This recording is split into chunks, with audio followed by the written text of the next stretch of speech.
Welcome to a very special edition of ACF Chefs Forum.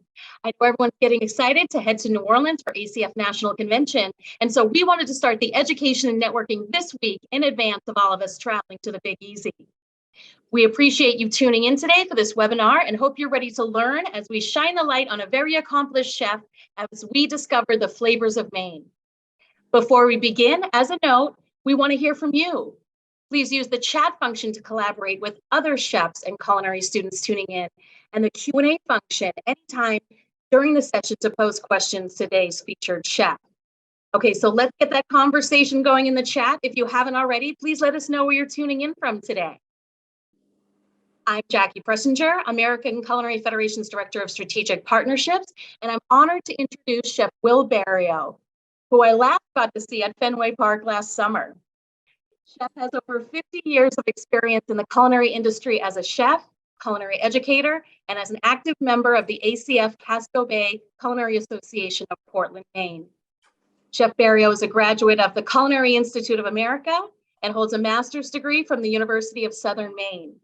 Throughout his career, Chef Beriau has won numerous culinary awards, such as Chef of the Year from the Maine Restaurant Association, Faculty Member of the Year at Southern Maine Community College, and he also earned the ACF National Chef Educator of the Year Award and has twice received ACF Presidential Medallions, as well as being celebrated with the Herman G. Roos Chef's Achievement Award.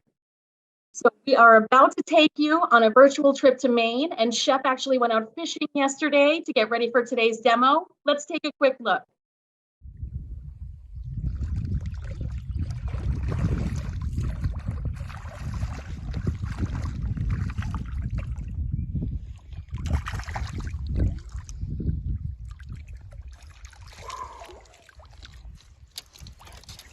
Holy mackerel. Now that is a brook trout.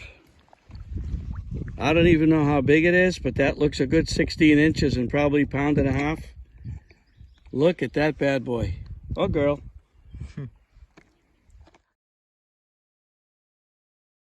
All right, well, now I'm even more excited, and I could go on and on. Chef is such an accomplished professional, but I know he's excited to start his presentation. And so at this time, I'll pass the presentation over to him.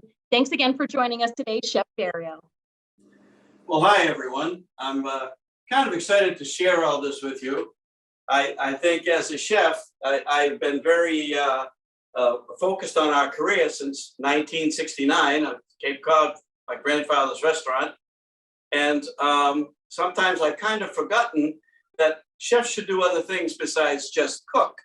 So along the way, thanks to my grandfather, and thanks to a great mentor, Chef Phil Learned at the Balsams years ago, when he said to me, Wilfred, you need to learn how to fly fish.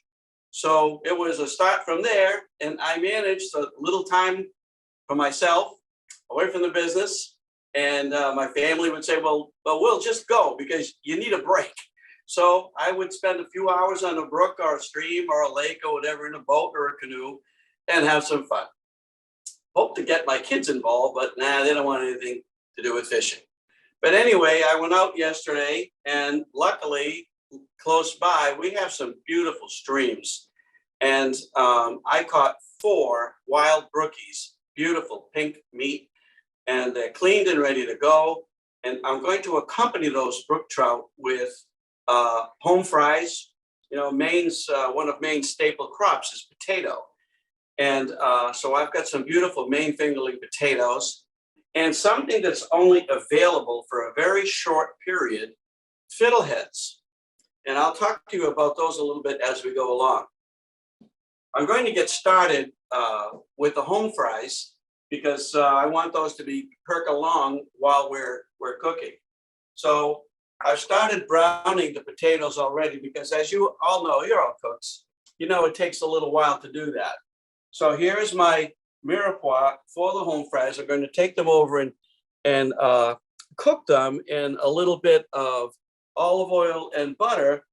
And today I had a little duck fat, so I'm going to bring you over to the range. And I'm going to saute and sweat these a little bit so that they're nice and soft. And when they're done, I'm going to mix them with the potatoes and just let that sit. until we're ready to eat our lunch. If you have questions after, write them down. I'm glad to answer any questions either by email or with what we're doing here. I'm just so glad to share what we do.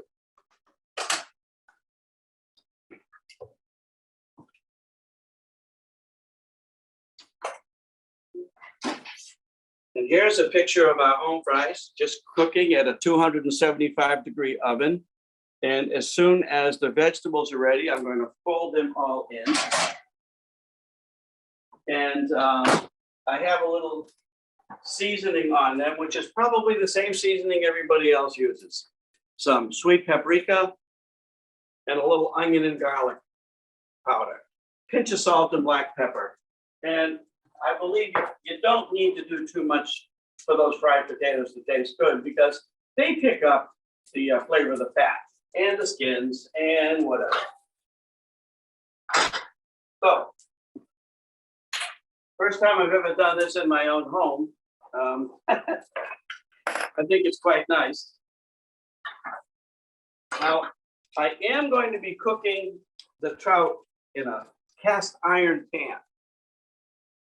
And for those of you that do cook with cast iron, you know you do not need volcanic temperatures to cook what you want, because cast iron holds its heat longer and more evenly than any other medium. So I have this nice pan that my sister gave me for her birthday years ago, and I'm going to use that. So as soon as I get the color I want for this. Before we go too much further, I would like to have everybody take a moment of silence and remember a colleague, Chef John Kinsella. And John was an Irishman's Irishman and one heck of a great chef. So I have a little thing here for him, and maybe after I'm done here today, I might drink that Irish whiskey. But God bless John for all he's given us and all he's shared with us, and for the kids that he's shared all that knowledge with over the years at his schools. So John, it's to you.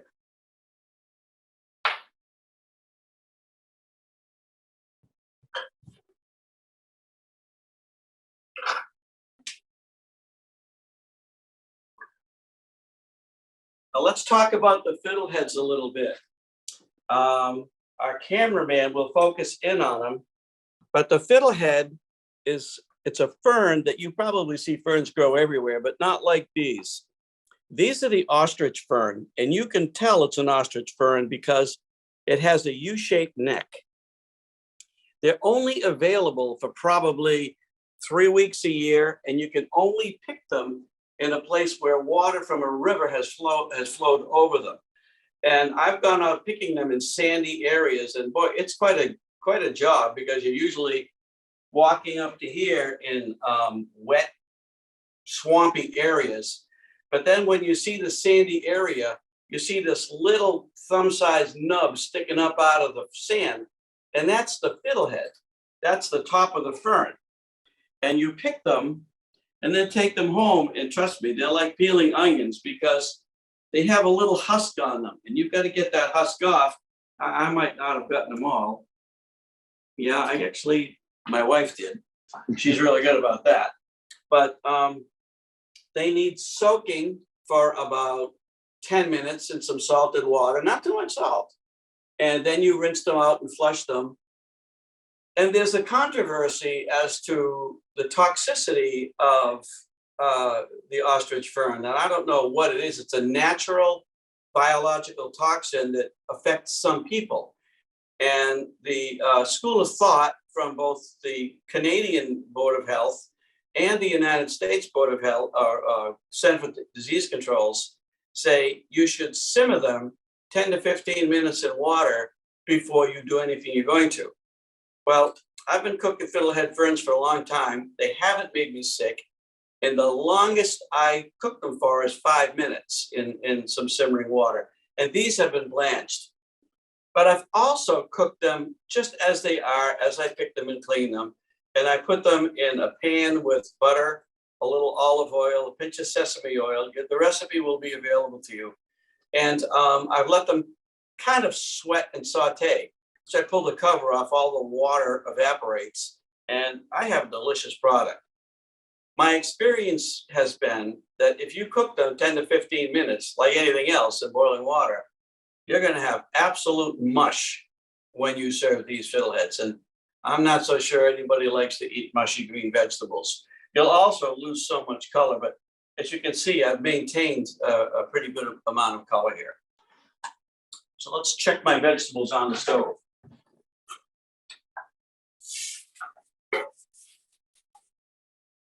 I'm getting a little bit of golden brown. I want them cooked just a little bit more, and turn the fire down. I'll let them sweat, cook a little bit more, and then I'm going to fold them into the potatoes and just let it perk along. Lots of folks might use bacon fat, and I think in a lot of places that's the preferred medium. Well, I like a combination, and sometimes if I have the bacon fat, which I don't always have, butter and olive oil is perfect. But I tell you what, I roasted a duck the other night for a friend, and when it was all done roasting, I took that fat and strained it. So I had a roast duck flavored rendered duck fat, say that fast 10 times. And I strained it and chilled it, and I put a tablespoonful of that into it. So I think that's going to be pretty good. I also have some fond, and if the urge hits me, I may throw a little of that in there too. Anyway, we're almost ready to go with these. In fact, I think we are ready to go with these. You want to have a look? I don't think you should overdo them because I like a little crunchiness to my vegetables. So I'm going to set this up on here.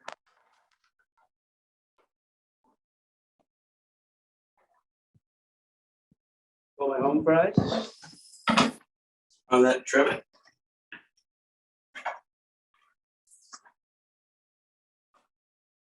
And I use a rubber scraper instead of a steel spatula because I don't want to break up the home fries too much. Now, the only thing I have here is the seasoning with that little bit of paprika, which is almost unnoticeable. And I'm going to have some.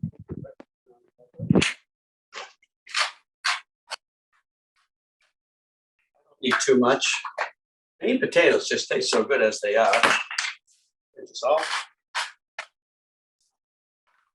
I find the older I get, herbs de Provence, and I bring that back from France every year, of which I'm headed Wednesday for 5 weeks. That's kind of quite a cooking gig we have. But I find the older I get, the less salt I use and rely more on the flavor of the main event, which in this case is the potato. But there's a little peppers and onions in there, plus the fats. And I just let that go. Now, these are pretty close to being ready. I could probably serve them right now, but by the time we're done cooking everything, they'll have sat and they'll be delicious. If you feel the urge to put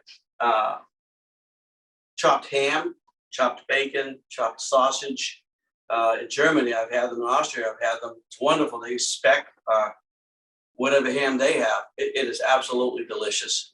But here, it's just plain old potatoes with some vegetables. What's going to take the fastest time, or that will cook the least amount of time with the fiddleheads, I'll do that last. But right now, it's time for the main event. And I spell that with a Maine with an E. My wife and I have lived here since 1986. And we absolutely love the neighborhood. We love the house. The house is a 225-year-old farmhouse. And our kids went to school here. She taught school here.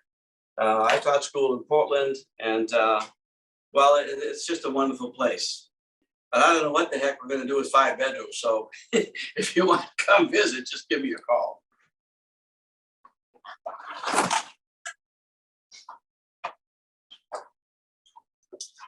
Now these are fresh Maine brook trout. And you can tell, let me get under the light so our cameraman, Captain Video, can really get a picture of the beautiful spots on the trout. Now, these are native brook trout. And I hate to use the buzz term wild caught, but let's face it, I caught them on a fly. And they're the perfect size for eating. Most people like them between 8 and 10 inches. Well, some of these are a little bit small, but if I had, this would be the absolute best. 2 of these per person is more than enough because they're fat, they're meaty, and you can see right here. Okay, and you can tell brook trout because they have that white stripe on their fins. And yeah, I leave the heads on when I cook also. Now, I would like to bring your attention to the fact that when you clean them, there is a black line that will go down on each side of the backbone. And what I do is flip my knife over with just a point and I scrape both sides, and then I run my thumbnail down and run it under cold water and pull out that black vein. I don't know what it is. I'm sure it's blood or something. Now, I will tell you something about seasoning these things. If you look here, I have a combination of flour and cornmeal. I don't season the flour and the cornmeal because I honestly believe the seasoning gets lost. But I watched a kid do some frying one time, probably 25 years ago, and boy, I turned around. Season the product, and then you don't have to worry about it getting lost in the breading. So what I am going to do is just a little salt and pepper to rinse my hands. I've got raw fish on them.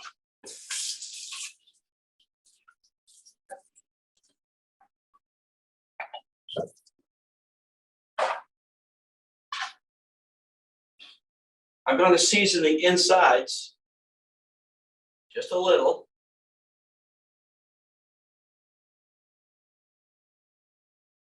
I'm sure many of you have cooked trout. I don't know if you cooked trout on the air that you caught, but I think that's quite a nice thing. Okay.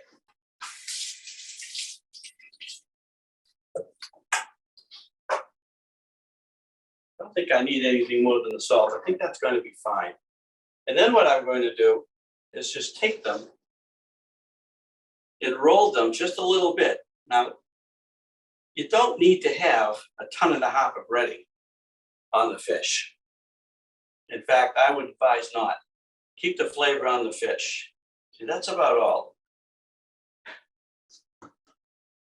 I have friends that used to go trout fishing when we lived up in northern New Hampshire. And they would take a thin iron skillet, a couple of strips of bacon, some cornmeal in a bag, and they would go trout fishing. And when they caught their trout, they would stop and make a campfire, render the bacon a little bit, because I'm sure they didn't throw the bacon away. And whatever trout they caught, they put them in the bag after they cleaned them, shake it up, and then cook them right in that skillet with the bacon fat. And, you know, all the old New Hampshire guys, oh man, they thought this was pretty serious stuff. I have never done that, but I have been camping overnight when we've done the allagash or when I go up that I've caught and good fish. But never with a strip of bacon and never gone out for a morning to do that. So if you come over to the range,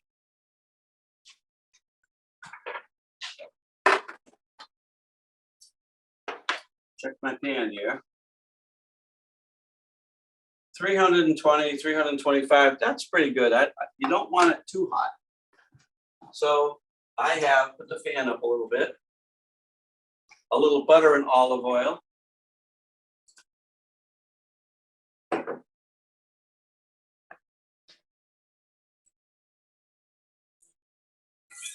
It's just sizzling nicely.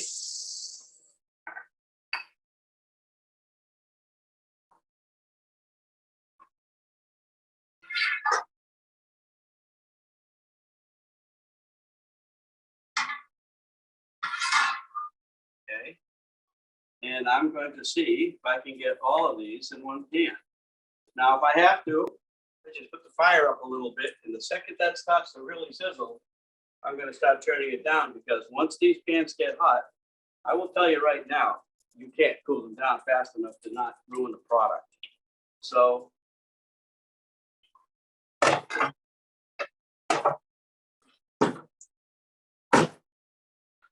sorry, I can't answer any questions right now, but I'm certainly willing to talk to you after. Let's see, now they're sizzling very nicely. And what I'm going to do is just get a little crispness on one side, flip them over, and then just pop them in the oven, and I can finish up whatever else I'm doing. Or I could just do them all right here. But sometimes if I'm so busy at the range, and I think you've probably done the same thing, many of you, is you get the color on one side, flip it over, and then put it in the oven and let it coast. And that way you have less of a chance of the whoops factor. Uh-oh, a little too brown. So as you can see, it's pretty nice.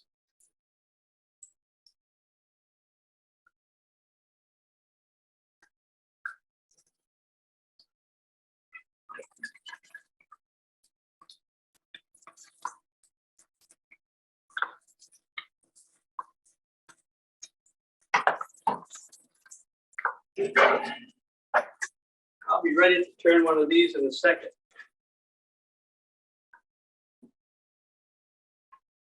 Now I have caught bigger trout. In fact, the one that you saw on that video, I caught that up in northern Maine, where the rivers are bigger, the water's deeper, and the trout are bigger. But here, where we are, close by, the streams are smaller, so the trout have a tendency to be smaller. But every once in a while, you do get one that's like, whoa, where did you come from? But these are from a smaller stream. But that trout I caught that you saw, that's a big river, deep, big, and the trout migrate from the lake up the river into another lake to spawn. And well, I got one who was on his way.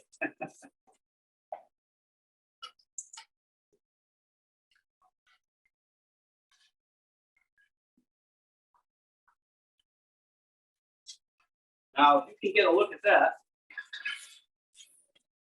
I don't need to do anything more than that. Sometimes I may have to add a little bit more fat to the pan, but if you start out with enough, you don't have to add it. That's the color I want to serve them to my guests. In this case, it's usually my bride, which I've been cooking for almost 50 years now. And it's delicious. Now, you know how Chef's Fish have done this. You press. And when it breaks away, you know it's done. I can tell you right now, it's done on this side. You don't need more than 3 minutes to 4 minutes on a side. So keep that in mind. There are some cultures that think in America, we don't cook fish, we cremate it. So I would tell you right now, I think sometimes it's better to have your fish just a little bit pink on the bone.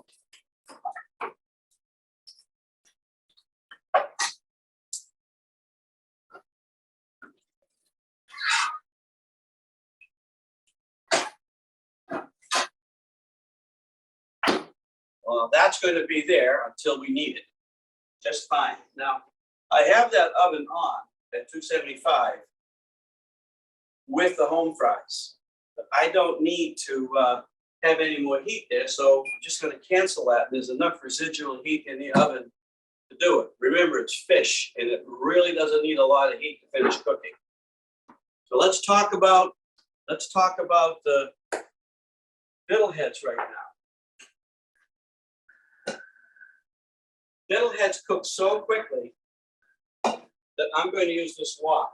And keep in mind that I have blanched these for 5 minutes in boiling water, so that, well, in the tenets of making sure that I'm not going to make anybody ill, I've done that. I've taken what they recommend.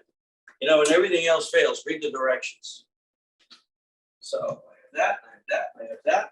I have a clean scraper and a pinch of sesame. A pinch of sesame oil. You don't need a whole lot of sesame oil to make it good.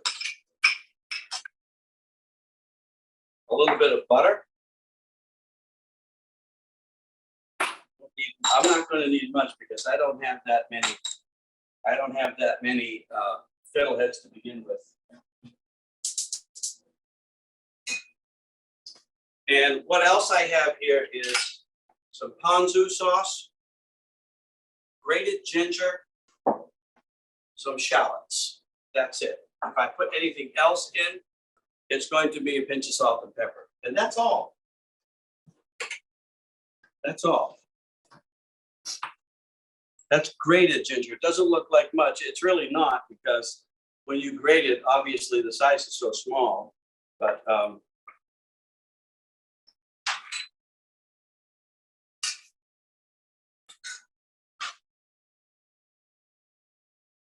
don't need too many, maybe a tablespoonful of shallots.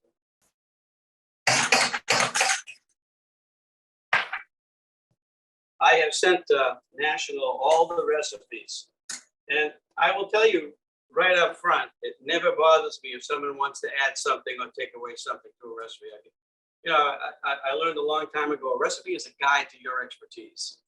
So if you have a recipe as that guide, whatever you do to make an adjustment, it's never going to hurt my feelings.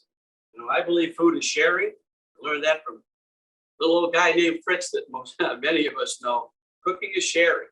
So I am always willing to share what I do. Now these 35, 40 seconds, as you all know, shallots don't need much cooking. And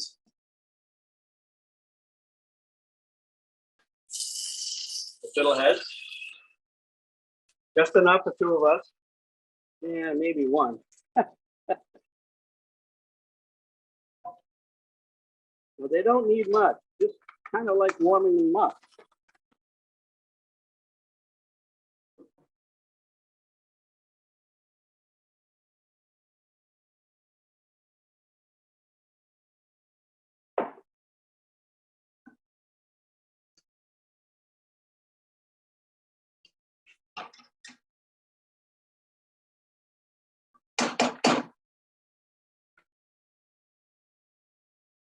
Ginger.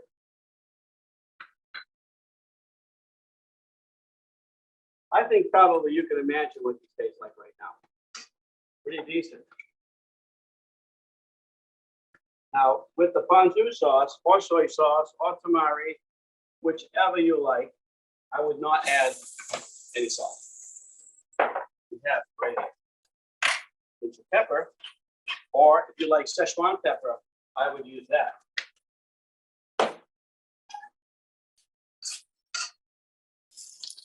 Should ask my cameraman, he's salivating right here. I'm going to have to wipe his mouth with a paper towel. I'm getting the smells. Okay, so the fiddleheads are ready. The home fries are just about there. And I would suggest that the trout is ready. So I have a beautiful platter to set that up on. And then the show is yours. Do whatever, or ask questions or whatever.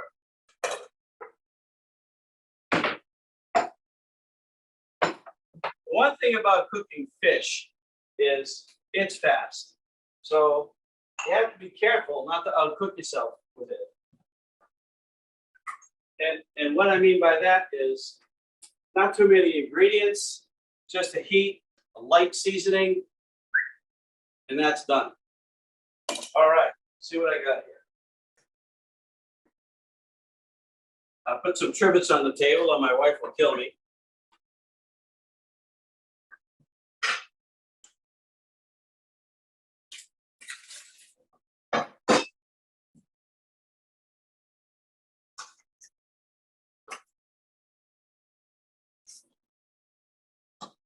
Nice home fries. They look good enough to eat, don't they? Mm. Smell good too. Our cameraman is headed to New York in a few minutes as soon as he gets done here. I told him I'd feed him before he goes, so we'll see, huh? Mm-hmm.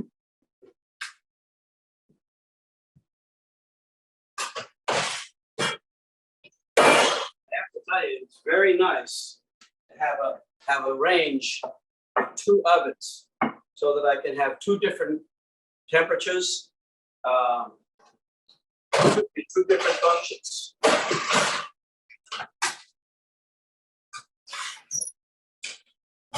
We used to serve private dinners at our house, and I could, once I started serving the main course, I could put my desserts in. If it was a souffle or a creme brulee or whatever, I'd have it. Now, I'd like you to take note of the fact that I just pulled this out of the oven, but these trout are still sizzling.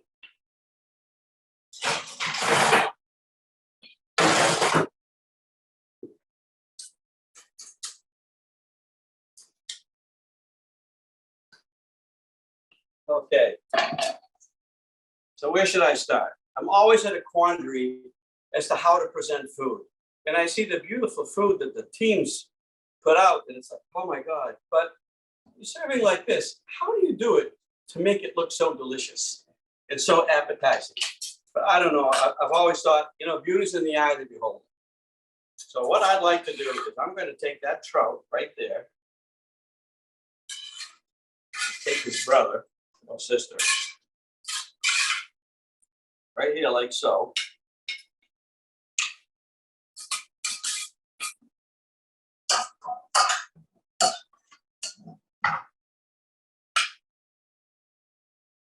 Frankly, I think these trout are big enough for one person because they're very meaty.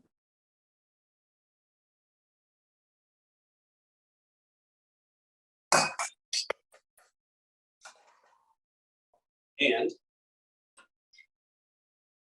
oh, they look pretty good.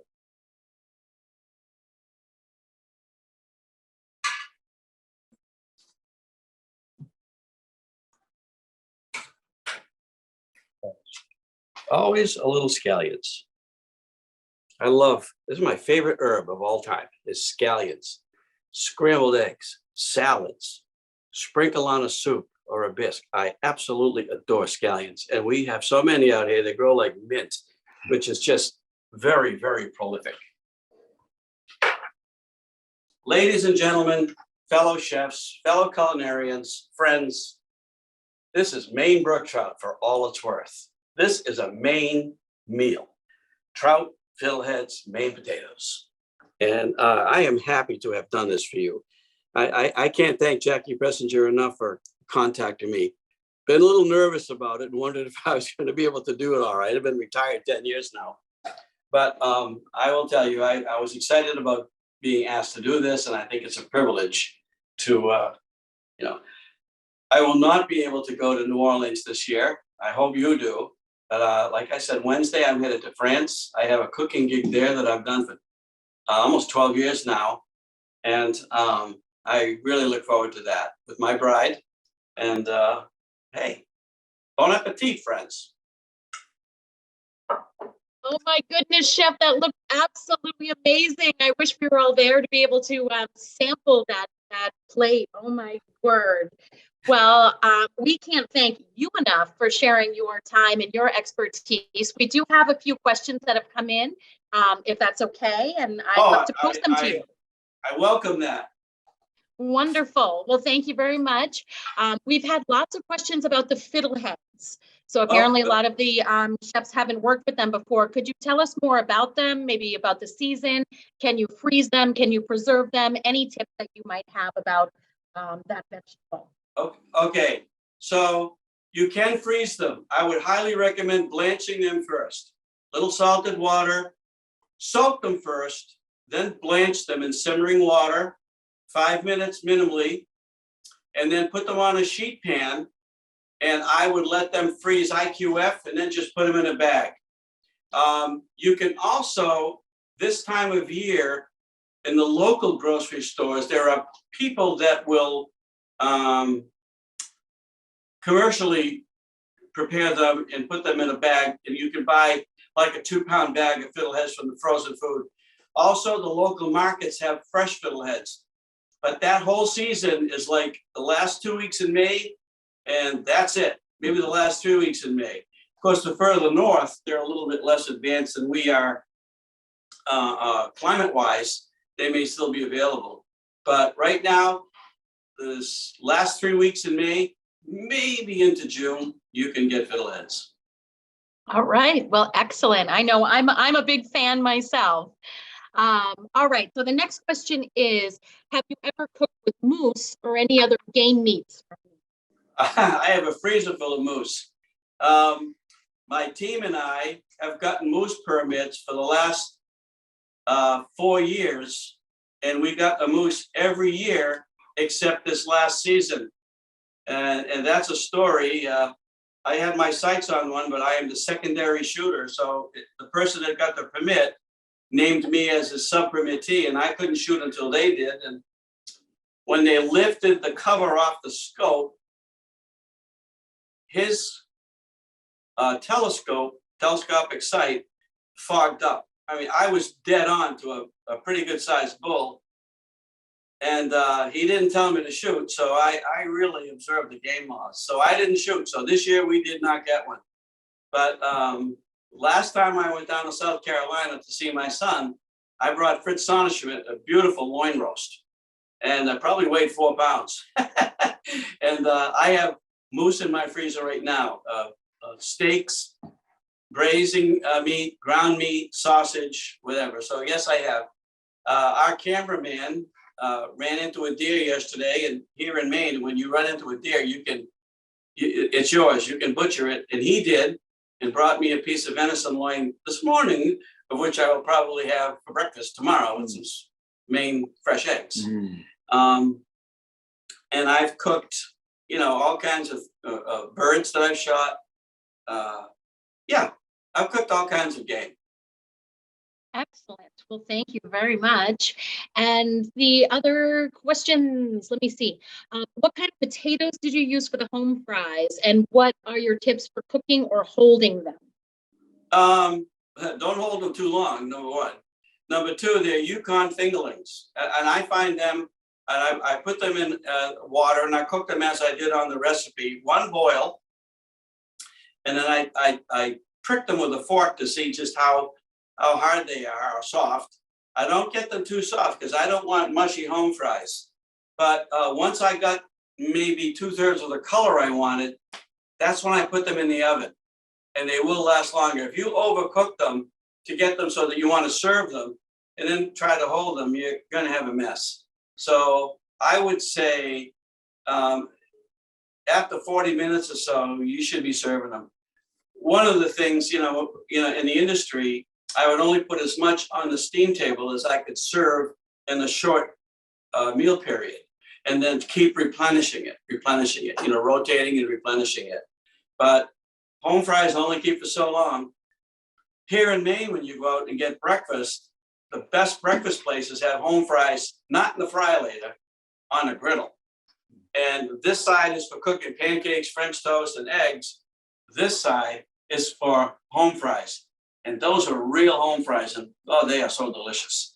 But they cook so they get that nice, crisp potato chip consistency and texture, and yeah, it's just delicious. But that's the way to cook. Or a skillet, a cast iron skillet. A little duck fat doesn't hurt either, I'll tell you. Sounds great. I know I'm getting hungrier and hungrier as this webinar is going on. Yeah, my egg sandwich was at 7 o'clock. So right now my backbone's touching my stomach. All right, so we have another main ingredient question. Sure. Chef has written in saying there's been some conflicting information on the news about lobster recently. But they're wondering if you might be able to share your insight on ways that they could add more Maine lobster dishes to their menu. And what was the thing he heard about it? Right now, there's plenty of lobster. The cheapest price I've seen is $7. In fact, my wife and I are going out to get lobster this afternoon as our last meal before we go to France. But there's plenty of lobster out there. They did 110 million metric pounds last year. But it's a little expensive now because the cost of, everybody's using COVID as an excuse, but the cost of diesel fuel for the lobster boats has skyrocketed. The cost of bait has skyrocketed.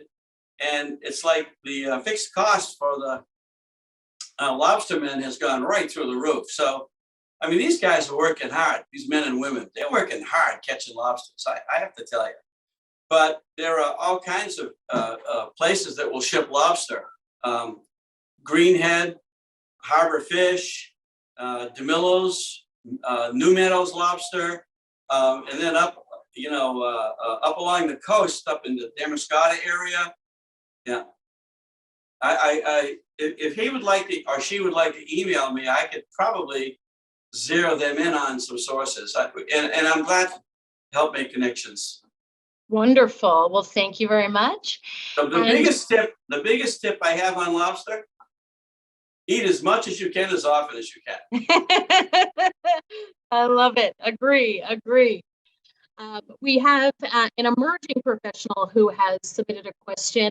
Obviously, they see how far you've come in your career, but they're wondering about what your first job in food service was and what advice that you have from culinary students who are now entering the industry.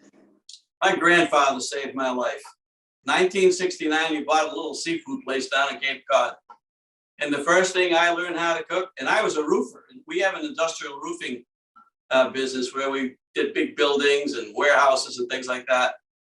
And there was a little lull in the business, and he bought the place and he said, I need you to come down and help me get this place opened up. You can paint some shelves and build some stuff and blah, blah, blah. Well, Memorial Day weekend came. And I said, well, Pepe, I've got to go back because they need me. They just picked up 3 schools. He said, nah, I own the company. I'll tell them when they need you. How would you like to stay on Cape Cod for the summer? I was like, I died and went to heaven. So the first thing I really learned was how to fry clams, how to fry scallops, every time I fried them, I tried to learn how to do it better because I wanted the product to be so delicious, but cut back on the breading a little bit. And that's the first real experimentation. I probably ruined 5 million bushels of clams trying to learn how to do it. But anyway, it was just hard work. And I can remember 12, 14 hours a day for the summer. And oh my God, but it was great. It was a whole new thing for me. I had been out of the military, off active duty. And then by the middle of the summer, the accountant came to me and said, they got this cooking school in New Haven and you like to cook so much. Why don't I get you an application and you can try it? And I said, you mean try to get in? I said, I don't know. College was never in my cards. He said, look, I'll get the application, fill it out. Well, being a veteran with the GI Bill, being 24 years old, managing my grandfather's restaurant, that was a no-brainer. They said, oh, here's a good candidate. And I tried to be living up to that expectation. And I went to CIA in New Haven, Connecticut in 1969 in the fall, and I never turned around. That was it. I graduated from there, picked up a business degree from UMass, and kept working all the time. And I just got into industry. And well, I had a teaching job open up in 1985. And I said, I think I'd like that. Well, again, never turned around. Completely changed my life. And I retired in 2011. And since then, I've worked with 19 culinary schools in the state of Maine. Last year, I made 40 visits to schools all the way from York to Machias, which is 6-hour difference in driving. And this year I backed off a little bit on it, but I worked with the Pro Start competition team. I've helped open up ACF accredited high schools and colleges ever since 2010. And I have tried to really share what I was given as a human being. And I honestly believe if you have a talent and you don't share it, you're going to lose it. And somehow I just have tried to share all that. If you want to be successful, share what you know. If you want to be not so successful, be like this all the time. You have to share what you have and be glad to do it because someone else probably helped you and you probably forgot. Anyway, that's how I got started. I have 2 kids. One of them is the director of a library at a private school in Connecticut. One of them is was executive chef at the Montage in Palmetto Bluff, South Carolina. Now he's the food and beverage director. And, he kind of followed in my footsteps, and I'm kind of proud of him too. Kind of proud of both of my children. My wife's former elementary school teacher, former professional cellist. And I will tell you, my life has been rich. I don't have a lot of money, but my life has been rich with my friends, with my family. So, any other questions? Glad to talk. Very important word. Thank you very much. Well, I think at this time, if you have any final tips, final advice, anything else that you'd like to leave everyone with when it comes to the webinar, we are all ears. Not too much heat on the trout. You don't need to cook it 3 or 4 minutes, more than 3 or 4 minutes aside, unless you've got a really big fish, then obviously time is the time appropriate. I would highly recommend cast iron or some kind of heavy bottom pan for your home fries. And don't cook your fiddleheads to death. But I would recommend simmering them for 5 minutes at least. If you want to use the 10 to 15 minutes that the USDA says, fine, but you're just going to get a mushy product. But those are the tips I have. And if you want to learn how to fly fish, come to Maine, I'll take you out. But I tell you something else too. If you are going to do a hobby like that or fishing like that, and you want to take your kids and have a good time, best advice I ever got from somebody, leave your own fishing pole at home. Help your kids fish. You'll have a better time.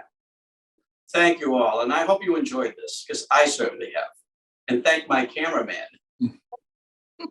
Well, thank you. I know that we have all certainly enjoyed it. Thank you very, very much. And a huge virtual round of applause as we thank Chef Will Beriau for a very informative presentation.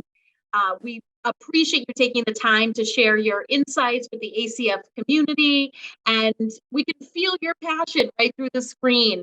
And we know that you're so great at giving back and sharing your knowledge. So thank you for the cooking demonstration, but the wise words as well. Yes, Chef. Can I share these with my 2 children? I know my wife will see it because I have but can I somehow get my 2 children a copy? Is that available? Oh yeah, absolutely. No, that's a great point. We will get you the recording, and for anyone else who wants the recording, we're also going to put it on the ACF Online Learning Center, along with Chef's recipes. So please check over there for that. And we also have an action-packed week with even more webinars. So we had Chef Beriau kick us off as we get ready to go to ACF National Convention. But we hope that you'll also please join us tomorrow, June 27th, for a can't-miss presentation on the trends and norms of food and beverage with Master Chef Lawrence McFadden, CMC. Oh, I know him well. Yes, very exciting. Very intelligent man, very, very smart, very wonderful professional. Yes. We we'll hope you can tune in as well. And on June 28th, we're going to have a presentation on vegan competition techniques by the recent winner. And then we will have other sessions this week on sustainability, including edible insects and Italian gastronomy and hand-rolled pastas. And then we will culminate the pre-convention webinars with Chef Susan Notter presenting as well. So a lot of great information.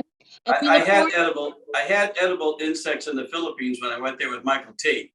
Crickets. Will, you got to have a cricket. I noticed he wasn't eating one, but I ate a pickled cricket. And I'll tell you what, I got it right to about there. The fried one, I think I could have handled, but the pickled ones, I was in trouble. Well, we'll see what Chef Joseph Yoon wants to share with us as well, and maybe some new cooking techniques as well. And let's see, we hope to see everyone at ACF National Convention, July 16th to 19th in New Orleans. It's not too late to register. You don't want to miss it. More amazing education and networking opportunities. And we would love to see you all there to enjoy what we have planned for you. Wonderful.